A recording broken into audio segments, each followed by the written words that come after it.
어머니의 동거남에게 폭행당해서 수차례 팔이 부러지고 심지어 실명까지 된 6살 아이가 있습니다. 아이가 너무 자주 폭행당해서 병원에 오니까 병원은 경찰에 신고를 했는데 아동보호기관과 경찰은 제대로 조사도 안 했습니다. 네, 6살짜리 어린아이는 폭행을 당할 때 어머니도 때릴까 봐서 차마 소리도 못 질렀다고 하는데요. 집중 이 사건, 오늘은 이 끔찍한 폭행 사건 먼저 들여다보겠습니다. 이수정 경기대 교수, 박상윤 변호사 자리했습니다. 어서 오십시오. 안녕하세요. 아이가 실명도 했고요. 네. 팔, 다리는 수차례 골절 부러졌고요. 고환까지 제거했다고 하니까 좀 심하게 폭행당한 거죠. 네, 뭐 지금 아주 심하게 폭행을 당한 것 같은데 지금 폭행이 이 지금 친모와 네. 이 동거남 그러니까 의붓 아버지죠. 네. 같이 이제 생활을 한 지가 2016년도 7월 달부터 시작이 돼가지고 거의 한 3개월간 뭐 2, 3개월간 굉장히 심하게 지금 5살짜리 아들을 학대를 해서 네. 결국 저지경으로 이르게 만든 것으로 보입니다. 9월 달에 병원을 한번 갔었는데 네. 그때 이제 조선대병원에서 의사가 보고는 아주 애가 뭐 멍도 많이 들고 몸이 네. 아주 엉망이라 가지고 사실은 그때 그 당시에 신고를 한번 했었던 것으로 그렇게 네. 지금 보고가 되고 있거든요. 네. 그런데 문제는 그때 이제 종결이 안 되고 지금 네. 계속 폭행이 이어졌습니다. 네, 예. 그러니까요. 자, 아이가 지금 뭐 외상뿐 아니라 간이나 담도관까지 상했을 정도로 네, 폭행을 네. 당했다는데 말씀하신 것처럼 그 종합병원에서 이제 이걸 눈치채고 변호사님 경찰에 신고했단 말이죠. 그 다음에 어떻게 됐습니까? 경찰에 신고를 했는데 경찰에서 이 진술만 들은 것 같아요. 네. 이거는 학대가 아닐 것이다. 또 그 같이 출동해서 조사했던 아동보호센터에서도 이건 안전사고일 것이다. 네. 그리고 부모의 얘기만 들은 거예요. 이거는 저 학대가 아니다. 그런 바람에 이거를 수사를 안 했습니다. 네. 그리고 나가지고 아이가 실명이 됐어요. 그리고 나서 이제 목포지방경찰청에다가 이 신고를 하니까 네. 예, 여기서 이제 수사를 하게 됐거든요. 네. 첫 번째 병원에서 신고했을 때 제대로 수사만 했더라면은 네. 아이가 실명당하는 두 번째 학대는 일어나지 않았을 겁니다. 제대로 치료받을 시간도 벌었을 거고. 그렇습니다. 네, 그러면은 이제 처음에 무성의하게 제대로 대응하지 않은 목포경찰서 지금 어떤 처벌이 내려졌는지요? 사실상 구할 수 있었잖아요. 눈은 그렇습니다. 볼 수 예. 있었잖아요. 그 신고를 담당했던 그 수사관은 이 보직 이동만 했는데요. 네. 그리고 그 이 근무했던 직원들에 대해서 특별 교양을 했다는 겁니다. 아동 학대해가지고 얼마나 평택 신혼영 사건 때부터 얼마나 했습니까? 저는 이게 결국에는 뭐 교양과 교육으로 이게 끝날 것인가. 지금도 이러한 사건들이 있을 수 있습니다. 저는 한번 점검을 한번 해봐야 한다고 생각합니다. 네. 근데 이 사건에서 더 충격적인 거는 6살밖에 안 된 아이가 어머니가 동거남에게 맞으면서 엄마도 맞을까봐 소리를 내지 않았다는 거예요. 네, 지금 이 아이가 이야기했던 거가 참 너무 눈물겨운데요. 사실은 이 아버지가 굉장히 폭력적이었던 상황이었었나 봅니다. 그러다 보니까 계속 본인에게 이제 폭행이 지속이 됐는데 중간중간에 엄마도 상당 부분 위협을 받았던 것으로 추정이 돼요. 그러다 보니까 애가 엄마 걱정이 돼가지고 엄마가 나처럼 맞을까봐 밤에 맞으면서도 소리를 안 냈다, 비명을 안 질렀다 이렇게 이제 진술을 하고 있거든요. 그리고는 이제 그렇게 공포심을 느끼면서 폭행을 당하다 보니까 병원에 이제 지금 안면이 골절되고 그리고는 지금 뭐 간도 손상이 되고 지금 결국은 담도관이 파열이 돼가지고 지금 개복 수술을 할 정도예요. 그래서 이제 입원을 했는데 입원해가지고 있으면서도 밤에 꿈을 꾸면서 엄마 살려주세요 이렇게 얘기할 정도로 애가 뭐 극도로 아주 생명의 위협을 느꼈다고 합니다. 네. 예, 그런데도 그 와중에서도 엄마를 이제 보호하겠다는 그런 본능이 아이에게는 있었던 거죠. 예. 그렇다면 그 동거남은 구속이 됐는지 엄마도 구속이 됐죠. 예, 네. 그 동거남의 처벌은 살인 미수입니다. 살인 그러니까 네. 살해할 만한 의사가 있었는데 실패했다. 살인 미수고요. 네. 이 엄마는 아동학대 특례법에 의해서 아동학대 중상해입니다. 어찌 보면은 좀 형량이 가벼운 네. 죄를 범했죠. 그렇지만 다 같이 지금 구속이 됐습니다. 만약에 재판정에서 이 아이가 사실상 엄마는 아빠 때문에 이 아빠를 의식을 해가지고 이렇게 했다, 뭐 처벌을 원치 않는다, 뭐 이런 식으로 해버리면은 이 엄마의 처벌은 낮아질 수가 있습니다. 그렇지만은 재판부 입장에서는 이 아이가 실명이 되도록 이 확대한 거거든요. 그리고 이 엄마도 책임이 상당히 큽니다. 그래서 제가 볼 때는 똑같이 10년 이상의 아마 중형 선고가 내질 것으로 저는 생각합니다. 네. 네. 이례적으로 살인미수 혐의를 적용해서 구속영장이 발부됐고 네. 의료진이 신고했잖아요. 예, 예. 그런데 이거 의료진이 이거 발견하고 신고 안 하면 이거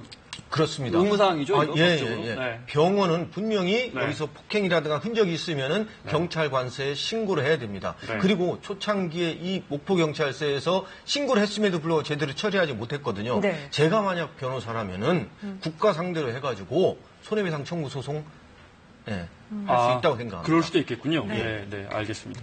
다음 사건 보겠습니다. 네.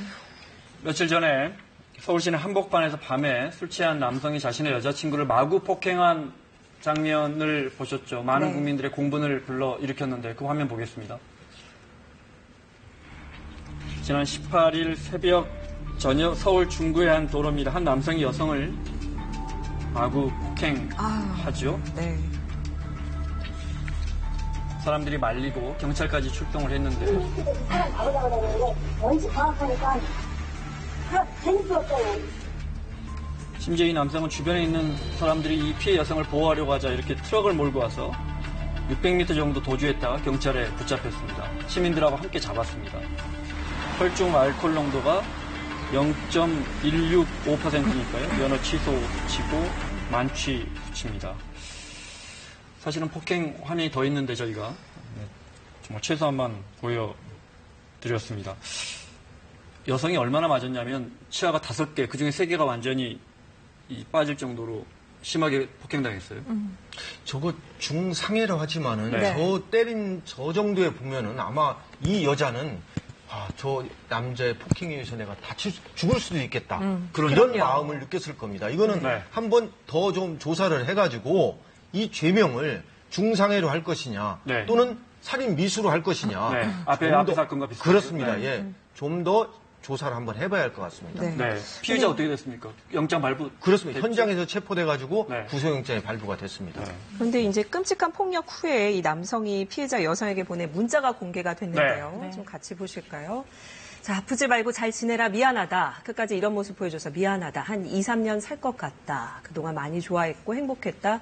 잘 살아라. 이렇게. 누가 보면 그냥 뭐 어디 말다툼하고 그러게요. 헤어진 것 같습니다. 그냥 헤어진 상태밖에 안 돼 보이는데. 본인이 한 행위에 대한 경각심이 지금 전혀 없어 보여요. 네. 지금 그리고 또 한 가지 이제 주목해야 될 부분, 저 사람 폭력 전과가 이미 있는 사람이에요. 더군다나 이 피해자가 그렇군요. 이미 일주일 전에 헤어지자고 뭐 통보를 했었고, 그래서 이 여자 입장에서는 이미 헤어진 남자친구이다 보니 네. 상당 부분 지금 저런 뭐 일이 벌어질 것을 굉장히 염려했던 것 같습니다. 그런 상황에서 지금 저런 문자를 피해자에게 보낸다는 얘기는 이게 진짜 잘 살란 얘기가 아니라 일종의 두고 보자. 나는 지금 교도소 가는데 너 한번 잘 사는지 두고 보자. 이런 얘기로밖에는 들리지 않아서. 그러니까 한 2, 3년 살 것 같다는 말을 바꿔보면 저도 그 생각을 했거든요. 그렇죠. 네. 예, 일종의 보복을 뭐 예견하게 만드는 일종의 2, 위협으로 3년 보입니다. 네. 살 것 같다. 네. 2, 3년 살고 나서 나는 다시 나온다라는 거거든요. 그러니까 내가 지금 재판을 받을 때 처벌을 원치 않는 얘기를 해라. 지금 행복했다, 잘 살아라. 이게 어떻게 보면은 겁박을 주는 거거든요. 그렇죠. 네. 그렇군요. 네.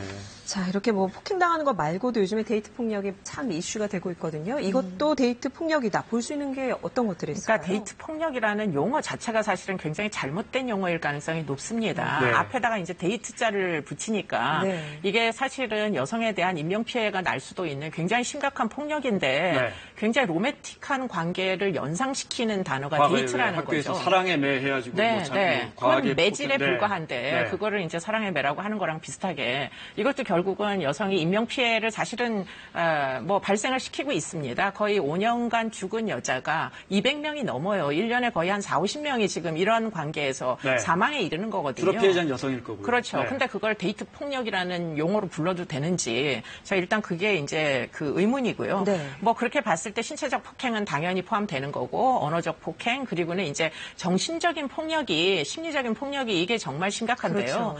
요즘은 아까도 보여드렸지만 이 문자 SNS 이걸로도 얼마든지 사람을 겁박할 수가 있기 때문에 그럼요. 사실 그 심리적인 위협감이라는 건 이루 말할 수 없고 일거수일투족 이제 감시 당한다라는 생각을 갖게 되면 여성이 사회생활을 하기가 어렵습니다. 네. 그래서 결국에는 이제 부정이 유발되는데요. 그런 모든 행위를 사실은 스토킹이라고 부를 수 있는데 네. 핵심은 뭐냐? 우리나라에는 스토킹은 불법 행위가 아닙니다. 스토킹 방지법이 없어요. 그러니까 네. 지금 이런 대목을 사실은 입법을 해주지 않으면은 지금 이 문자 가지고는 어떠한 뭐 위협감을 아무리 느껴도 어떠한 조치도 할 수가 없는 거죠 지금. 그렇군요. 네. 자, 영국에는 클레어법이라는 게 네. 있는데 우리가 데이트를 하는데 이 네. 남자가 폭력적인 성향이 있는지 없는지 알 수 없지 않습니까? 네. 그렇죠. 근데 전과 조회를 못 해요. 네. 개인 사생활 보호 때문에. 네. 영국에서는 할 수 있다고 합니다.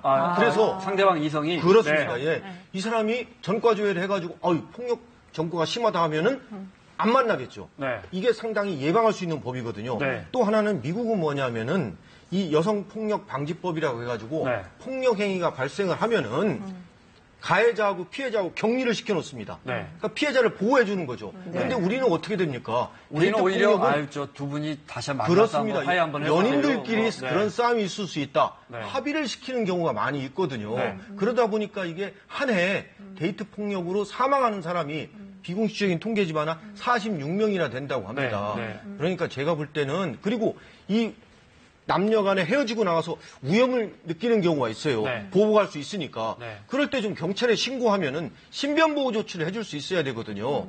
이런 게 제대로 돼야만이 네. 데이트 폭력을 막을 수 있다고 생각합니다. 네. 네. 알겠습니다. 자, 이제 다음 소식 알아보도록 하겠습니다. 세계 결혼으로 불렸던 이부진 호텔신라 사장과 이무재 전 삼성전기 고문의 이혼이 화제가 되고 있습니다. 이부진, 이무재 부부의 결혼에서 이혼까지 화면으로 전개했습니다. 지난 1999년 8월 삼성그룹 장녀였던 이부진 호텔신라 사장과 삼성 S1의 평사원이었던 이무재 씨의 결혼은 큰 화제를 모았습니다. 하지만 이들 부부는 아들 하나를 낳은 뒤 2007년부터 별거를 시작한 것으로 알려졌고요. 결혼 15년 말인 2014년 10월 이부진 호텔신라 사장은 이무재 삼성전기 상임고문을 상대로 이혼 소송을 냈습니다. 수원지법 1심 재판부는 지난해 1월 두 사람에게 이혼하라고 판결했지만 임 고문은 가정을 지키겠다며 항소했습니다. 가정과 아이를 지키고 싶습니다. 항소심에서는 사실에 입각한 판결이 날 수 있도록 최선을 다하겠습니다. 그러면서 당시에 임 고문은 재산 분할 계획은 없다고 밝혔습니다만 재산 분할권 계획은 어떻게 되세요?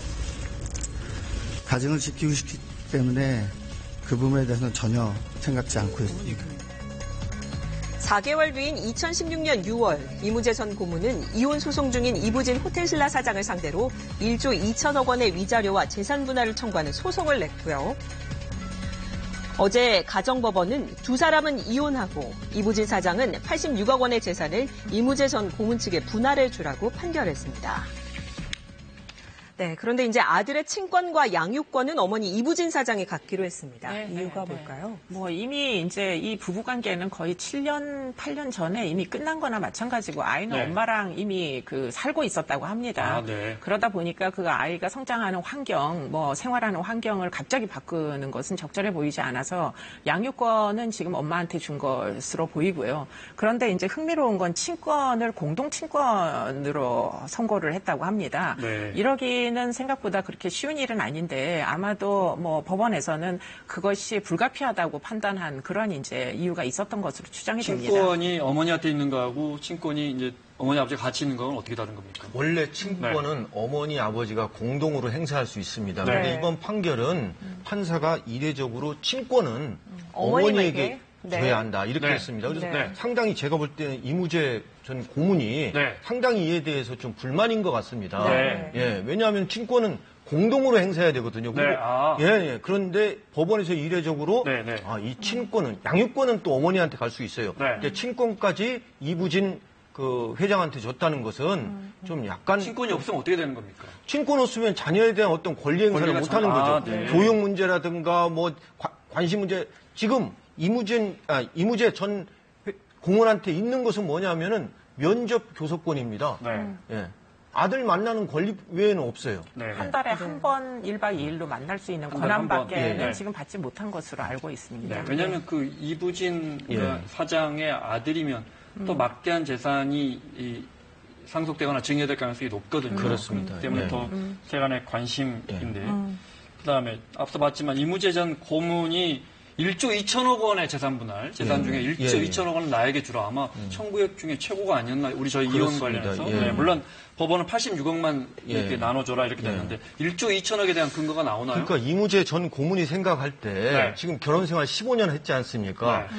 결혼 생활 15년 동안에 우리가 공동으로 형성한 재산이 네. 아마 많았을 것이다. 이렇게 생각한 것 같아요. 네. 예. 그리고 그 중에 나는 1조 2천억 원의 재산 분할 이건 네. 받을 권리가 있다 생각했는데 실질적으로 법원에서 조사를 해보니까 네. 두 사람이 결혼해가지고 모은 재산이 네. 그렇게 많지는 않은 것 같습니다. 네. 이부진 전 신라호텔 부회장 사장. 신라호텔 네, 사장의 사장이죠. 어떤 재산 중에는 네. 아마 제가 볼 때는 증여받은 거라든가 네. 아니면은 결혼 전에 이건희 있었던 회장으로부터요? 이건희 네. 회장으로부터 증여받은 재산도 있을 네. 것 같고 그러니까 제가 볼 때는 그 공동으로 모은 재산이 사실상 그렇게 많지 않았다. 네. 그래서 그 공동으로 모은 재산 중에서 실질적으로 이무재 전 고문이 기여했다고 한 재산은 86억일 것이다. 네. 이건 입증 문제인데 아마 이무재 전 고문이 이거에 대해서 제대로 입증을 못했던 것 같습니다. 네. 네.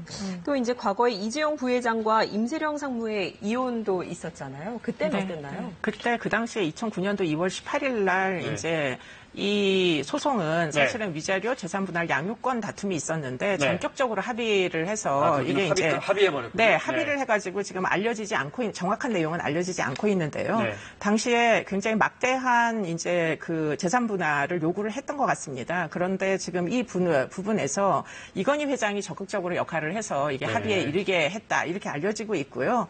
그런데 이제 혼인 생활이 11년이 지속이 됐기 때문에 10년이 넘게 되는 경우에는 그 재산 분할의 비율이 굉장히 많이 증가한다고 합니다. 네. 이 경우에 아마 양육권이 네. 제가 알기에는 그 이재용 그 부회장이 가진 걸로 알고 있어요. 네. 그러니까 네. 이재용 부회장이 가지니까 네. 어떻게 되겠습니까? 다른 거는 많이 양보를 해줘야 되잖아요. 그렇기 때문에 아마 위자료와 재산 분할에서 많은 양보를 받아내가지고 많은 액수를 받지 않았나 이렇게 추측을 해보는 겁니다. 네. 이제 우리가 보통 방송에서 보면 흔히 이혼하고 위자료는 얼마 받았어 뭐 이런 얘기를 듣게 되는데 지금 내용을 보면 재산 분할 얘기도 있어요. 예, 예. 위자료, 재산 분할 따로 받는 건가요? 위자료는 뭐 남자가 바람을 폈다든가 네. 이런 불법 행위가 있어야 위자료를 그 지급받을 수 있습니다. 네. 근데 위자료가 우리나라에서 3천만 원 이상 나오는 적이 없습니다. 아, 네. 재산 분할은 이런 뭐 바람 피고 이런 게 문제가 아니라 그와 관련 없이 부부가 결혼을 해가지고 결혼한 다음부터 이혼할 때까지 공동으로 모은 재산이 얼마냐, 네. 그 중에서 기여한 부분이 얼마냐 이거 갖고 판단하는 겁니다. 네, 재산 분할은 재산 형성 기여도로 이제 나뉜다 얘기를 해주셨는데 그러면 외벌이로 한 20년을 같이 산 가정이 있습니다. 20년 동안 부부가 5억을 모았다. 이렇게 되면 재산 분할 어떻게 될까요? 이게 이제 입증의 문제입니다. 5억을 네. 공동으로 모았는데 네. 그때 부부가 양측이 얼마만큼 재산 형성에 기여를 했느냐는 겁니다. 아, 그게 중요합니까? 예, 그렇습니다. 네. 옛날에는 보통 예를 들어 남편이 예. 주로 월급 받고 부인이 그렇죠. 살림했다면 5대5로 못 나눕니까? 옛날에는요. 네. 가사노동. 네. 이거는 별로 재산 형성에 기여를 안 했다고 봐가지고 좀 낮게 받습니다. 네. 20, 30%요. 그런데 갈수록 여자의 가사노동, 전업주부 네. 이 노동도 상당히 재산 형성에 기여한 것으로 해야 한다.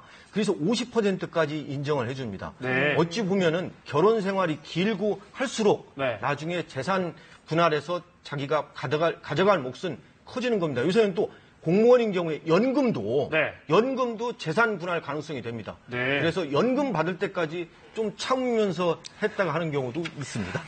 알겠습니다. 그러니까 정리하면 지금 저희가 이제 그래픽은 20년 사례로 그렇습니다. 들었지만 10년만 아까 교수님 설명처럼 10년만 넘으면 예. 설령 남편 외벌이라고 하더라도 그렇습니다. 남편이 흔히 아니 이거 다 내가 월급 받아갖고 모아온 재산이고 당신은 집에서 살림만 했는데 이거 안 통한다 이 말씀이시죠? 그렇습니다. 네. 이 살림하는 것도 네. 남편이 재산을 하는 것만큼 기여를 지금 많이 해주고 있습니다. 그 그래서, 네. 몫은 상당히 높아질 겁니다. 그래서 5대5까지도 그렇습니다. 네, 예. 알겠습니다.